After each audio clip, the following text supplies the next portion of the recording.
1 so'm boshlang'ich to'lov yo'q. Banklarni aralashtirmasdan sizlarga navbatdagi mashinamizni birgalikda ko'rib chiqamiz. Mashinamiz 2024 mexanika korobkasi. Salon narxi 188 million so'mlik. Lekin salondan farqli o'laroq ham narxiga arzon va qo'shimcha narsalarni sizlar bilan birgalikda ko'rib o'tamiz. Redline diskalar qo'yilgan, balonlar taqilgan va 4-pakalina gazlari o'rnatilgan. Yili 2024-yil. Bu mashinamizni bemalol boshlang'ich to'lovsiz bemalol xarid qilsangiz bo'ladi. Faqatgina mana yana bir marta ko'rsatib o'taman.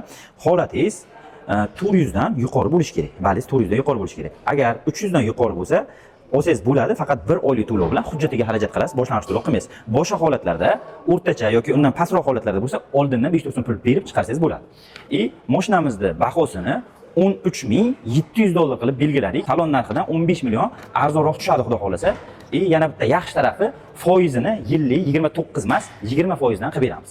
Videoga like bosib, bizga obuna bo'lib qo'yish esdan chiqmasin.